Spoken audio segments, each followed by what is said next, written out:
Assalamualaikum warahmatullahi wabarakatuh. Pada kesempatan ini saya akan menyampaikan tentang lecture note pendahuluan sinyal dan sistem. Yang ada waktu kemarin tidak begitu bagus ya, karena saya baru dapat ya kameranya sekarang. Kemarin kameranya nggak ada ya. Jadi sinyal dan sistem adalah bidang studi yang sangat penting dalam teknik elektro ya, terutama dalam pemrosesan sinyal, telekomunikasi, kontrol, dan pemodelan matematis. Sinyal adalah fungsi matematis yang merepresentasikan informasi, sementara sistem adalah perangkat atau algoritma yang memproses sinyal ya. Nah, jadi matematik emang salah satu hal yang penting di sini, tapi kita banyak materi, banyak buku, dan ada simulasi juga, jadi jangan khawatir ya. Nah, definisi sinyal. Sinyal dapat didefinisikan sebagai fungsi satu variabel atau lebih yang memuat informasi ya. Jadi sinyal itu memuat informasi ya. Biasanya bisa dianalisa. Biasanya variabel tersebut adalah waktu, tetapi dapat juga berupa ruang, frekuensi, atau lainnya. Sinyal dapat dibedakan menjadi beberapa jenis. Ada sinyal kontinu atau continuous time sinyal. Sinyal ini didefinisikan untuk setiap nilai waktu dan nilainya kontinu dalam domain waktu.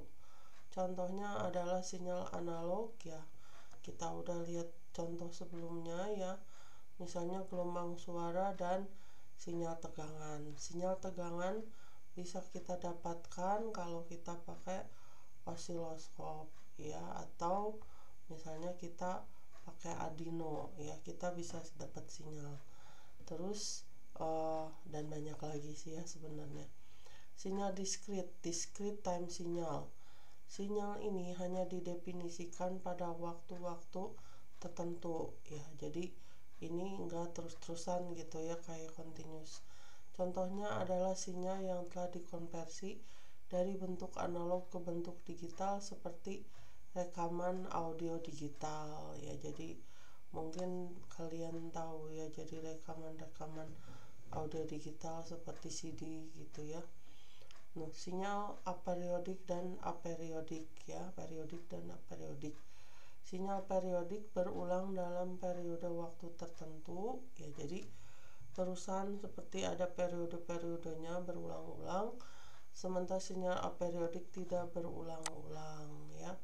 Sebagai contoh, gelombang sinusoidal adalah sinyal periodik, sedangkan sinyal transient seperti lonjakan tegangan adalah sinyal aperiodik. Kemudian ada sinyal deterministik dan acak. Sinyal deterministik dapat diprediksi secara matematis, sedangkan sinyal acak tidak dapat diprediksi karena mengandung komponen kebisingan atau variasi yang tidak teratur ya. Jadi karena tidak teratur, ada kebisingan, jadi tidak bisa diprediksi ya, karena berubah-berubah. Terus ada definisi sistem.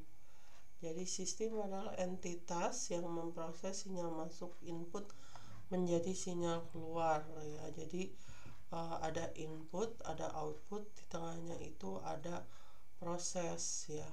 Contohnya termasuk filter, amplifier, modulator, atau algoritma pemrosesan sinyal digital atau DSP. Nah, di sini ada sistem waktu kontinu dan discrete. Sistem waktu kontinu memproses sinyal kontinu, sedangkan sistem waktu discrete memproses sinyal discrete. Sistem discrete biasa ditemukan pada perangkat digital seperti komputer atau mikroprosesor ya. Jadi kalau discrete itu pada perangkat digital, contohnya komputer yang suka kita pakai atau mikroprosesor ya. Mikroprosesor itu seperti komputer atau Raspberry juga bisa ya. Nah, kemudian sistem linear dan non-linear. Sistem linear memenuhi sifat superposisi yaitu outputnya berbanding lurus dengan inputnya. Jadi berbanding lurus ya dengan input. Sistem nonlinear di sisi lain tidak mengikuti prinsip ini, sehingga lebih sulit untuk dianalisis. Terus ada sistem invarian waktu dan variabel waktu. Sistem invarian waktu adalah sistem yang karakteristiknya tidak berubah seiring waktu.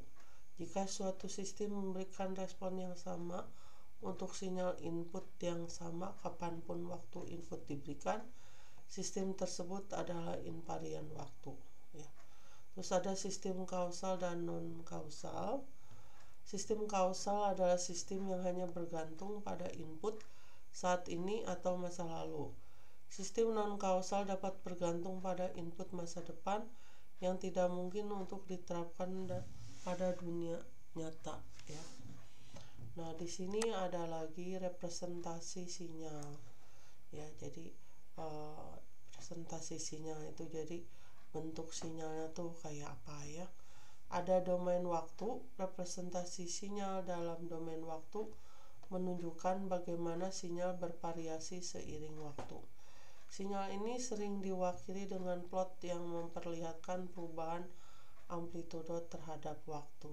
Ya, jadi nanti kita praktek MATLAB ya, kita lihat sinyalnya ya, tentunya harus dipakein rumus dulu.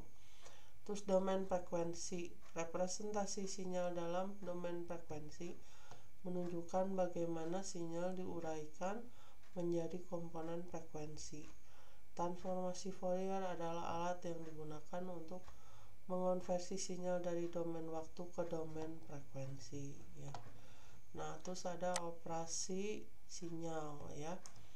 Berbagai operasi dapat dilakukan pada sinyal untuk memodifikasi atau mengekstraksi informasi. Operasi ini seringkali diterapkan baik pada domain waktu maupun frekuensi. Ada skalasi waktu, mempercepat atau memperlambat sinyal. Misalnya jika waktu dipercepat, frekuensi sinyal akan meningkat. Kemudian ada perubahan amplitudo, penguatan atau pelemahan sinyal dengan mengalihkan amplitudo sinyal dengan faktor tertentu. Terus perpindahan waktu atau time shifting, memindahkan sinyal ke depan atau ke belakang pada skala waktu.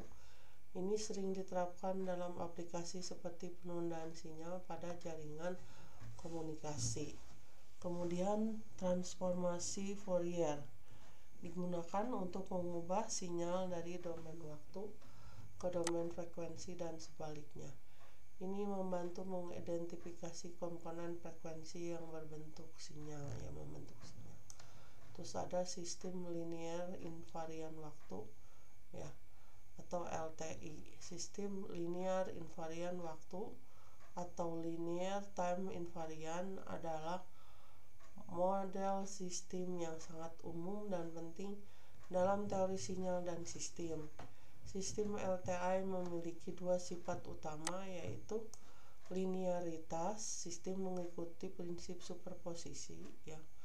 Jadi mungkin udah pernah belajar ya waktu rangkaian listrik. Artinya output untuk gabungan sinyal input adalah jumlah dari output untuk masing-masing sinyal input. Terus invariansi waktu. Karakteristik sistem tidak berubah seiring waktu, sehingga input yang diberikan pada waktu berbeda menghasilkan output yang sama, hanya bergeser dalam waktu. Sistem LTI dapat dianalisis menggunakan respon impuls ya, dan representasi dalam domain frekuensi menggunakan transformatif Fourier dan Laplace ya. Terus aplikasi sinyal dan sistem ya. Nah, pemahaman tentang sinyal dan sistem sangat penting dalam berbagai bidang teknik, terutama dalam telekomunikasi ya. Jadi sinyal itu dikirimkan melalui media komunikasi seperti serat optik, gelombang radio, atau kabel tembaga ya. Ini media transmisi ya. Nah, sistem telekomunikasi memodulasi, memproses, dan memfilter sinyal untuk memastikan bahwa informasi dapat dikirimkan secara efisiensi dan akurat. Terus ada kontrol otomatis. Dalam sistem kontrol, sinyal masukan digunakan untuk mengendalikan sistem fisik seperti robot, mesin, atau kendaraan. Ya, jadi sinyal masukannya untuk mengendalikan sistem fisik seperti kita suka lihat robot, mesin-mesin, atau kendaraan ya. Pemrosesan sinyal ini sangat penting untuk memastikan bahwa sistem berjalan sesuai spesifikasi. Terus ada pemrosesan audio dan gambar.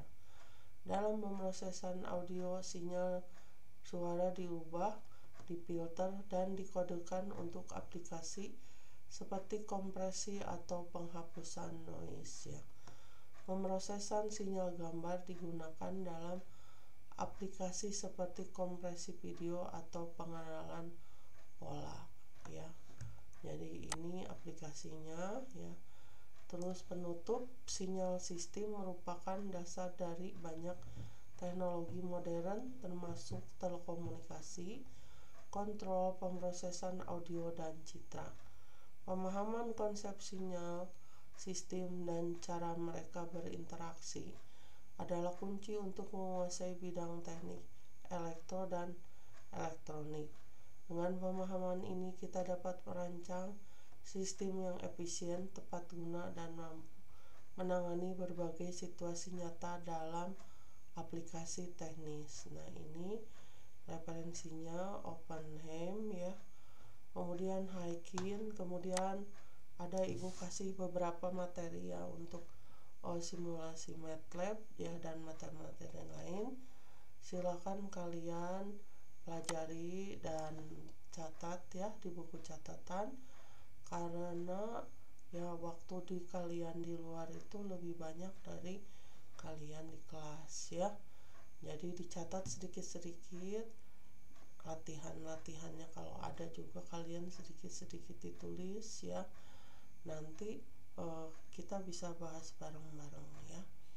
Nanti juga kita akan praktek di lab ya, supaya nggak jenuh ya. Nanti tentu kalian harus kasih tugas ya.